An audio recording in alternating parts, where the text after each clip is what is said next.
qaar ka mid ah ardaydii sanadkani u fadhiistay imtixaanka shahaadiga ah ee Somaliland oo ay weheliyaan waalidiintoodu ayaa maanta waxa ay cabasho la hor yimaadeen wasaaradda waxbarashada iyo sayniska ee Somaliland. Ardaydan iyo waalidiintan oo la hadlay qaar ka mid ah warbaahinta ayaa sheegay in ardaydani ay wasaaradda waxbarashada iyo mas'uuliyiinta imtixaanaadka Somaliland ay ka hayaan moobiladoodii gacanta waa sida ay sheegeen waxaanay fariimo kala duwan u direen مسؤولينta wasaaradda waxbarashada iyo sayniska Somaliland iyo cid kasta oo ay khusayso oo ay ka codsadeen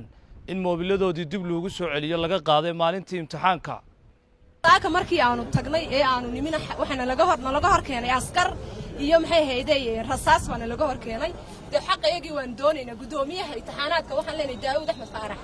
xoolahani waxa weeyaan xoolaha naga galay dhulka lagama helin cirkoodna ma aha cirka noogama soo daadanin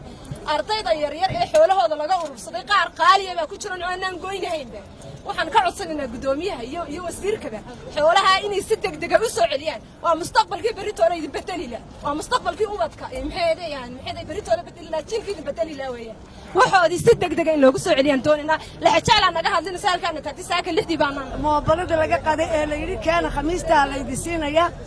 ayay khamiistina lama siin anigaygana khamiistii tagay iskuulka naashaan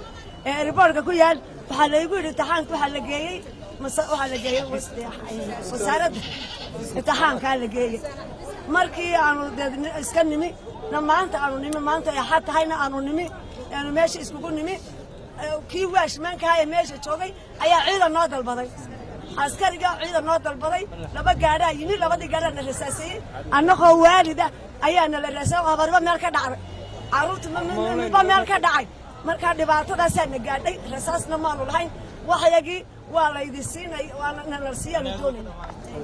waxaanu nahay waalidiintii ardaydan dhashay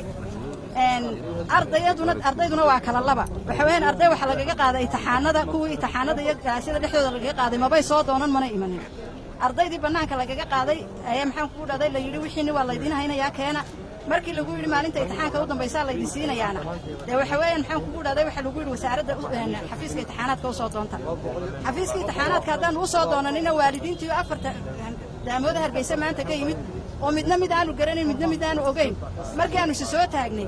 halkii aanu ka doonanay qancinayna lala hadlo rasaas baan loo ku jawaabay waa la iswada barkaday dad baa maxaan ku dhaday dhaawacmay maxaan ku dhaday isku wada dul dhacay markaa waxa weeyaan ma waxay doonaysaa xukuumaddu iyo wasaaradda waxbarashadu inay ardaydu ay iskuulada ka wada tagaan oo ay wada toog noqdaan oo kuwiina caloosha u salaaxaysaan aad geyseen maxaan ku dhaday Yurub iyo Ameerika aad wax ku soo baraysaan ardayga bacad ka taagan ee maanta mustaqbal doonaya ee aad doonaysaan inaan mustaqbal tirtaan ma ina wada mustaqbal tirtaan baa doonaysaan inay noqdaan inay dixda wada galaan oo dooxa ka wada maxaan ku dhaday idinka ilaashadaan ayaa doonaysaan marka waxaan wasiirka maxaan ku dhahay waxbarashada iyo agaasimaha guud ee waxbarashada iyo maxaan ku dhaday iyo Daawud iyo cid khusayso iyo jaha kasta khusaysaba waxaanu doonaynaa iyo laamaha amnigaba in waxa weeyaan ardayda mustaqbalkooda la eego si wanaagsan u nimadnay aanu islahayn wixii niyad qaadanaysaana waxa weey xabad baa nolol soo baxay oo noo soo eriday anagu arday ahaan systemkii toosnaa baan soo marnay 12 sanadood baa soo baranaynay qaar aan primary iyo secondary toona soo dhiganin baa jaamacadaha dalka dhigta lacagtooduna ay geysay anagu systemka quruxda badan hadda soo marnay waxaan rabnaa in system qurux badan waxna noogu dhameeyo waxa weey arday aan mustaqbal ku helaynin secondary aanu dhameynay aan jaamacad bilaash loo geynaynin baan nahay shaqo aan ku helaynin baan nahay haddana labadii oo aan midna ka jirin oo aan jeebkayga lacagahayga isaga bixin waxbarashada maanta in haddana hantideedina noogu daray in naga qaato oo haddana xabadna nagu eriyado waxa weeye wax aad aan uga cabanayno way dawladdu waxay u jirtaa ee u socotaa inay dadka iyo shacabka waxooda u ilaaliso inay waxooda dhacdo oo waxa weeye ay haysato oo ay tiraado waan gubaynaa iyo suuli baan ku guraynaa waxa weeye wax qurux badan maaha hantida naga jirtay baa ka badan waxa weeye moobil la iibsado waxa ka badan 5 sanadood wixii aanu ku gurayno dokumentiyo aynu cashar ku guranaynay imtixaanaadka laftigooda dadkii ka mas'uuliyiinta ah oo u doonanay moobiladeedii rasaas iyo qori baana lagu soo jawaabay marka dadyowga ama imtixaanka ama moobilada waxa weeye dadyowga ka mas'uulka baaqan u dirana waxa weeye ardaydu xaq bay u leeyihiin haddii sharci uu jiro ama xeer uu jiro xeerkiisa iyo nidaamkiisa hal la mariyo ardayguna xaq buu u leeyahay inuu helo xoolihiisa ah waxa ayaan darro ah saaginta loo yeedhin